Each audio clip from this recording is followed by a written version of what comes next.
Good morning and Jai Hind children. In this video we will start our description and discussion about P block elements. In class 12th, in P block element we have to study about 4 groups, that is group 15, group 16, group 17 and group 18. In this particular video I will tell you about the basic properties and inert pair effect, which is a very important phenomena in P block elements. Elements belonging to group 13 to 18 of the periodic table is known as group P block elements.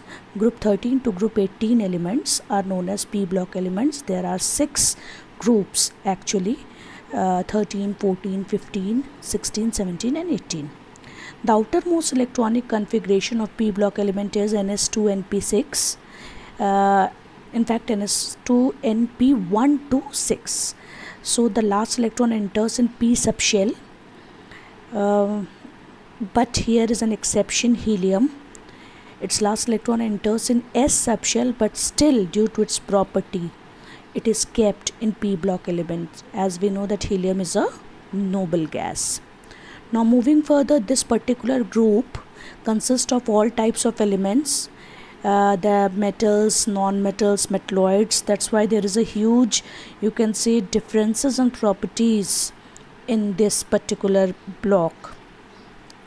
Generally the properties of P block elements are greatly influenced by atomic size, ionization enthalpy, electron gain enthalpy, electronegativity, presence or absence of d orbitals and inert pair effect. So these are the 6 major things which affects the properties of P block elements. We will see all these factors when we study about the chemical properties of P block elements. Now let us concentrate about inert pair effect. What is inert pair effect?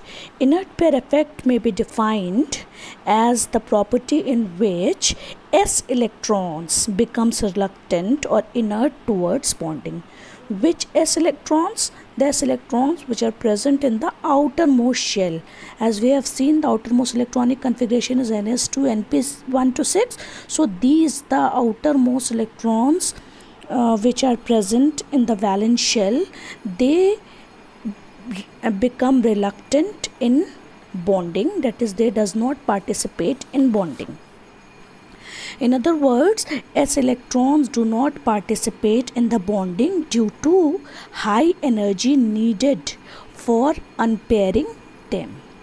Okay, so s electron doesn't participate. Why they doesn't participate? Because a large amount of energy is required to unpair, that is to break the 2 electrons present in the s subshell. Now why this occurs? Why they become reluctant? This is because of the poor shielding of outermost s2 electrons by the intervening d and f orbital. What happens when we move down the group, there is d and f orbitals present and they have electrons. Now the shielding of d and f is poor. We know it. Why it is poor? Because of their diffuse shape. So they are unable to properly shield it. They are unable to do effective shielding of s electron, and hence these s electron, the effective nuclear charge increases and they become closer to the nucleus. Now when these electrons become closer to the nucleus, it becomes very difficult to take out them and to unpair the electron. That's why they don't want to participate and they stayed inside with the inner core, that is the nucleus. The effect is generally seen in the s electrons of 6th period and onwards. Thus the major effect what inert pair effect causes is on oxidation state of the element. जो oxidation state होता है, group oxidation state से 2 oxidation state कम के oxidation states हमें मिलने लगते हैं जैसे ही हम ऊपर से नीचे आते हैं ग्रुप में. एक एग्जाम्पल हम ले सकते हैं, जैसे कि एल्यूमिनियम ग्रुप 13 का एलिमेंट है, उसका ग्रुप ऑक्सीडेशन स्टेट +3 है और +1 oxidation state is very much unknown for aluminium. कोई ऐसा कंपाउंड एल्यूमिनियम का नहीं मिलता है जिसमें कि वो +1 ऑक्सीडेशन स्टेट में हो. लेकिन इसी ग्रुप में जैसे हम नीचे आते हैं, थैलियम थैलियम में +3 ऑक्सीडेशन स्टेट है, लेकिन वो +1 में ज़्यादा स्टेबल है और वो बहुत अच्छा ऑक्सीडाइजिंग एजेंट होता है और तुरंत वो +1 2 इलेक्ट्रॉन डोनेट करके +1 ऑक्सीडेशन स्टेट में आ जाता है, because it has due to inert pair effect its +1 oxidation state is more stable. So it happens that down the group the stability of lower oxidation state, that is 2 oxidation state less than the group oxidation state, increases due to inert pair effect. इस particular phenomena के बहुत सारे applications हम पूरे P block element में देखेंगे. This is the example which I have coated. Okay, now if we consider group 15 element, first nitrogen. Nitrogen family consists of nitrogen, phosphorus, arsenic, antimony, bismuth and moscovium. This is a rather new element, so बहुत ज़्यादा कुछ इस element के बारे में हमें नहीं पता है. बाकी elements are well known. These elements are collectively known as nictogens and their compounds are known as nictonides. Nictogens इसलिए कहते हैं because nictogen is derived from a Greek word which means suffocation. इस पर्टिकुलर फैमिली में बहुत सारे ऐसे gases बनते हैं जो कि सफोकेटिंग है नेचर में, like NH3, PH3. Okay, so this compounds are known as pnictogens. Occurrence की अगर हम बात करें, nitrogen is the most abundant element as we know in the atmosphere, 78% by volume. Generally nitrates के फॉर्म में मिलता है नेचर में, जैसे sodium nitrates, Chile saltpetre बोलते हैं उसको, potassium nitrate is known as Indian saltpetre. And nitrogen is a abundant element in proteins, amino acids as well as nucleic acids, that is DNA and RNA. Phosphorus is a very reactive element and it occurs as a member of apatite family बोलते हैं. Appetite family नाम दिया जाता है क्योंकि ये generally फ्लोरो appetite, chloro appetite या hydroxy एपिटाइट्स के फॉर्म में फॉस्फोरस मिलता है. एपिटाइट का जनरल फार्मूला यहाँ हमने दे रखा है Ca9PO4.CaX2 where X can be fluorine, chlorine or OH. So these formulas of fluoroapatite, chloroapatite and hydroxyapatite you can learn. Secondly, phosphorus is a major constituent of bones of animals, and even the phosphorus is a major constituent of cell membrane. Arsenic, antimony and bismuth are not very abundant element. They mainly occur as arsenopyrite, stibnite and bismuth glands. If we go for electronic configuration is given here in detail. Nitrogen, noble, this is the normal electronic configuration. This is electronic configuration with noble gas core. You can learn any one of the two. So nitrogen, phosphorus, arsenic, antimony and moscovium, we all have, these are the electronic configuration of these particular elements. Then let us go for atomic properties. Atomic properties में अगर हम बात करें ionic and atomic radii की, तो in group 15 element, as we know, the radii of group 15 element is less than group 14, क्योंकि वही same phenomena जब हम लेफ़्ट टू राइट जाएंगे इफेक्टिव न्यूक्लियर चार्ज इंक्रीज़ करेगा और इस वजह से एटॉमिक रेडियाई या आयनिक रेडियाई डिक्रीज़ होगी.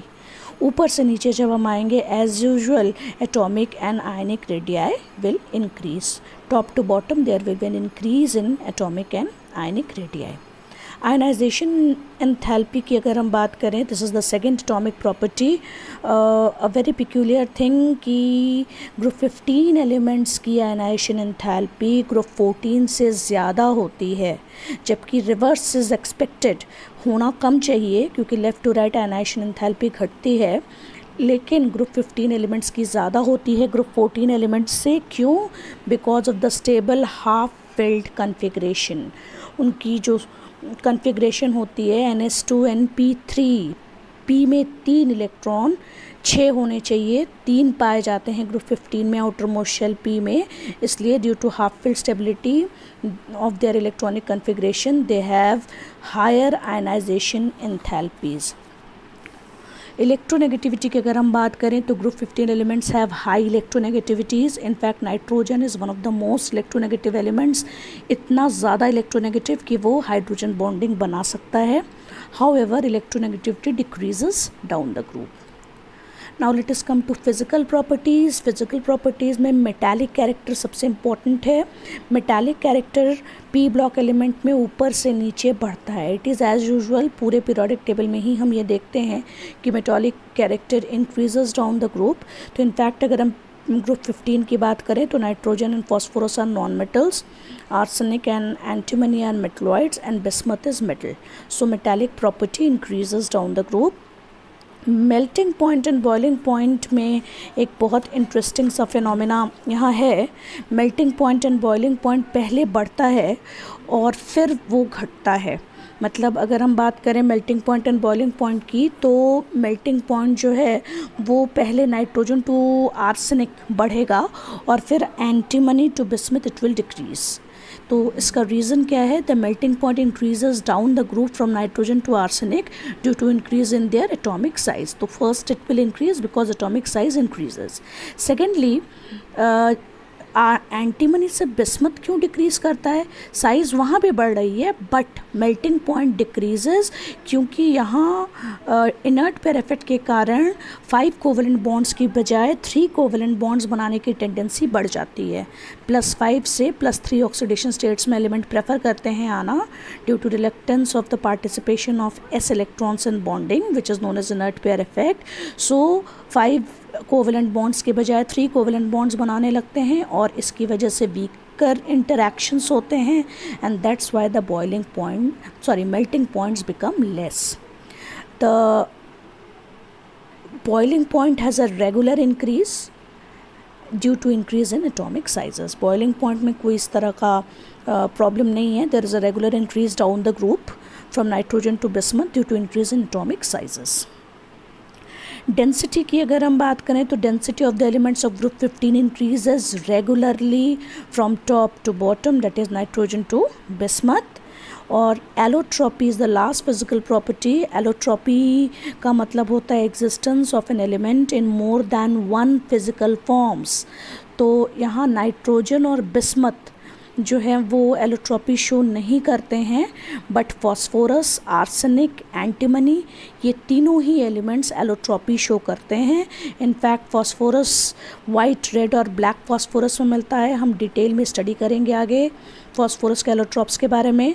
और आर्सेनिक और एंटीमनी जो है वो येलो और ग्रे फॉर्म्स में पाया जाता है। So this is about the physical properties and atomic properties and basic introduction of group 15 elements. Thank you, children.